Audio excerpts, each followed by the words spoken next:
लापता ladies is India's official entry for Oscars 2024 and काफी सारे लोग इस चीज से थोड़ा सा नाखुश हैं, बट अनफॉर्चुनेटली मैंने ये फिल्म अभी तक नहीं देखी थी। ओह भक। हाँ यार, ये मेरी वॉच लिस्ट में तो काफी समय से थी, बट फॉर सम रीजन मैं अभी तक इसे देख नहीं पाया था। लेकिन कल रात I finally watched it and what a beautiful film. So in today's episode, we'll try to understand कि आखिर ये फिल्म कहना क्या चाहती है। And हाँ यार, it's totally my interpretation, my opinion. तो अगर तुम लोग इससे disagree करते हो, then you can definitely criticize me. But yes, stick around to the end of this video. ओह भक। So लापता ladies patriarchal society, dowry, feminism और सेल्फ डिस्कवरी जैसी थीम्स को काफी ब्यूटीफुली एड्रेस करती है। सबसे पहले तो फिल्म की शुरुआत से ही हमें ये दिखाया गया है कि शादी होते ही औरतों को घूंघट ओढ़कर अपने चेहरे को ढकना पड़ता है। जो चेहरा हमारी पहचान होता है, उन्हें उसे ही छुपाना पड़ता है। एक बार घूंघट ले लिया तो आगे नहीं, नीचे देखकर चलना सीखो। ऐसी तो सब कुछ होता है। फैल ढक देना मतलब पहचान ढक देना। ये जान ले लेगा एक घूंघट ससुरा। और ये पर्दा सिर्फ उनकी पहचान पर ही नहीं, बल्कि सोच पर भी डाल दिया जाता है कि it is their duty to be inferior. एक स्त्री अपने पति का नाम तक नहीं ले सकती। पक, कोई औरत अपने मुंह से अपने पति का नाम लेती है? पति का नाम नहीं लेते। अरे अब नाम नहीं लोगी तो ढूंढेंगे कैसे? फिल्म में हमें पूनम का कैरेक्टर दिखाया गया है, जो कि हमेशा शांत रहती है, विच शोज कि एक औरत अपने पति को ही अपनी पूरी दुनिया मान लेती है। और जब वो पास नहीं होता तो वो किसी के साथ हंस भी नहीं सकती, क्योंकि ये समाज उन्हें घुलने मिलने की आजादी तक नहीं देता। सरवण भैया सर पहुंच गए कब जी? मुंह का देख रही है? चाह चढ़ा, भूखे है सब। हम गूंगा नहीं है। अगर गूंगी नहीं है तो फिर तक चुप काहे रहती है? यहाँ है भी कौन ओके साथ हंसी मजाक करने वाला? पगलू के पापा तो है नहीं, और है कौन जिससे बात करेंगे? जब फूल अपना घर छोड़कर आती है तो उसे ये तक नहीं पता होता कि वो कहाँ जा रही है। इसका मतलब चांस है कि तुम्हारा ससुराल पतिराम ही हो, यहीं कहीं, बराबर? किसी फूल के नाम से है गांव का नाम। खो जाने के बाद भी वो यही सोचकर डर रही होती है कि क्या उसका ससुराल उसे अपनाएगा। हम इतना दिन घर के बाहर आवारा की तरह रहे, वो मिल भी गए तो अपनाएंगे काम को। और वो वापस भी नहीं जा सकती, क्योंकि अगर वो वापस जाएगी तब भी समाज उस पर ही थूकेगा। भले घर की बहू बेटी बिना पति के मायके नहीं जाती। ये दुनिया बहुत अजीब है। There are several instances in the film जहाँ पे दहेज का जिक्र हुआ है। शादी में काम मिला। हमरी वाली जया तो 15 तोला सोना और मोबाइल फोन लेके फरार। हमको तो मोटरसाइकिल और 1.5 लाख कैश और मोबाइल मिला है। पुष्पा के खोने पर भी प्रदीप और उसका परिवार उसकी नहीं बल्कि दहेज में मिले फोन और गहनों की चिंता करता है। फोन हमको दे देते ना, हमरा चढ़ाया हुआ मंगलसूत्र कंगन समेत दहेज का 15 तोला सोना पानी है। और अगर कोई दहेज ना ले तो समाज ये मानता है कि शायद लड़के में कोई खोट होगा। जरूर लड़का में कोनो खोट होगा। ये दुनिया बहुत अजीब है। लापता लेडीज स्त्रियों के हर उन बलिदानों को एड्रेस करने की कोशिश करती है जिन्हें हमेशा नजरअंदाज कर दिया जाता है। एक लड़की अपना सब कुछ छोड़कर किसी और के घर को अपना बना लेती है। एक ऐसे घर में खुशियां लाने की कोशिश करती है जहां खाना तक उसकी पसंद का नहीं बनता। तो का अब औरतों की पसंद का खाना बनेगा? ना वो किसी के साथ बोल सकती है, ना हंस सकती है, क्योंकि इतने सालों में तो वो खुद को ही भूल चुकी है।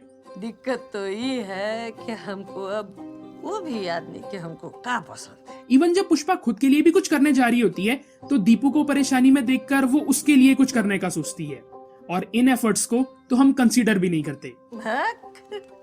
कोई खाने का भी तारीफ करता है। अच्छा, वैसे फिल्म में ये चीज काफी अच्छे से दिखाई गई है कि कैसे इंडियन सोसाइटी में हम पुलिस के नाम तक से डरते हैं। चाहे कुछ भी गलत ना किया हो, but there is a constant fear. जेवर चोरी, दुई दुख पाना, छोटा दुख चोरी, बड़ा दुख थाना। नहीं नहीं, हम थाने नहीं जाएंगे। ये घड़ी और नया कमीज उतार लो, वरना पुलिस उतार लेगा। डर लगता है। जेवर चोरी, दुई दुख पाना, छोटा दुख चोरी, बड़ा दुख थाना। थाना में समस्या बताओ, हैसियत नहीं। Which comes out to be true. Sir इन्हीं पे अपहरण का केस ठोक दे। उसकी कमीज देखी थी। जब पुष्पा थोड़ी देर के लिए किसी को नहीं मिलती, तब भी पूरा परिवार बस यही सोचकर डर रहा होता है कि लोग क्या कहेंगे। को सुनेगा तो क्या कहेगा कि कैसे गैर जिम्मेदार लोग हैं, 2 दिन में 2 औरत खुआ दिए। और ये लोग जो इंसान की कदर नहीं करते, वो कला की तो क्या ही कदर करेंगे। ये फिजूल काम के लिए समय ही कहाँ है? But then we have the character of Pushpa and Manju. यही दोनों थे जो कि इन दकियानुसी विचारों के अगेंस्ट होते हैं। तंबू जैसे घूंघट के पार ना तो लेडीज का शकल दिखता है। इस देश में लड़की लोग के साथ हजारों सालों से एक फ्रॉड चल रहा है। कला सरस्वती देती है, भले घर की बहू बेटी, और देवी माँ कोई फिजूल चीज देगी। पहले उनका नाम लेने से शुरुआत कर। पंकज, पुष्पा क्योंकि उसे एजुकेशन की इंपॉर्टेंस पता थी, भूख है तुम्हारी आंखों में। while Manju knows the word. अरे ये बात अगर औरतों को पता चल गई तो मर्द बेचारा का बाजाना बच जाएगा। खुद का साथ अकेले खुशी से रहना बहुत मुश्किल होता है फूल, पर वो एक बार सीख लिए फिर कोई तुमको तकलीफ नहीं पहुंचा सकता। पर साथ ही फिल्म हमें ये भी बताने की कोशिश करती है कि एट द एंड हमें अपनों की जरूरत होती है। मुंह मीठा करे जैसा कुछ खास है नहीं हमारी जिंदगी में। इसके साथ ही यार फिल्म में डोमेस्टिक वायलेंस को भी हाईलाइट किया गया है। दोबारा पी के मार पिटाई नहीं करना। ऊपर से कहे जो प्यार करे है उसका मारने का हक होता है। They even address this very weird side of politics जहाँ पे हर कोई बस अपने बारे में ही सोचता है। Politicians just don't care कि एक आम इंसान पर क्या बीत रही है, cause the only thing which matters to them is their vote bank. Vote तो देते हो ना। ये दुनिया बहुत अजीब है। तो लापता लेडीज इन सभी चीजों को एक बहुत ही सुंदर अंदाज में हमारे सामने लाती है। And as the name suggest, ladies सच में लापता है।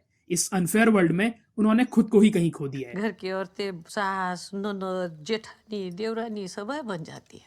अगर तुम नहीं होती ना तो हमको हम नहीं मिलते। सहेली नहीं बन पाती एक दूसरे की। ये दुनिया बहुत अजीब है। पर्सनली यार मुझे फिल्म में काफी सारी चीजें अच्छी लगी, जैसे द सटल ह्यूमर जहाँ पे हमें कभी भी जबरदस्ती हंसाने की कोशिश नहीं की जाती। मटने साथ से ट्राई कर रहे हैं, ससुरी खोइए नहीं रहेगा। ओ भक। हम दीपक की ज्योति ढूंढ के रहेंगे। ओ भक। द फनी बैंटर बिटवीन अम्मा एंड माँ, हमारा 13वीं का पूजा भी यहीं से करवाना है। एंड आगे चल के जो होलसम मोमेंट हमें देखने को मिलता है। आप हम सहेली बन सकते हैं। ट्राई करें। The character of inspector Shyam Manohar very beautifully played by Ravi Kishan ji. वाह। A very cute chemistry between Deepak and Fool, which feels very organic. I love you. And of course, the performance of Pratibha Ranta. और यहाँ पे यार I also want to mention the character of दादाजी, वो और उनका जागते रहो।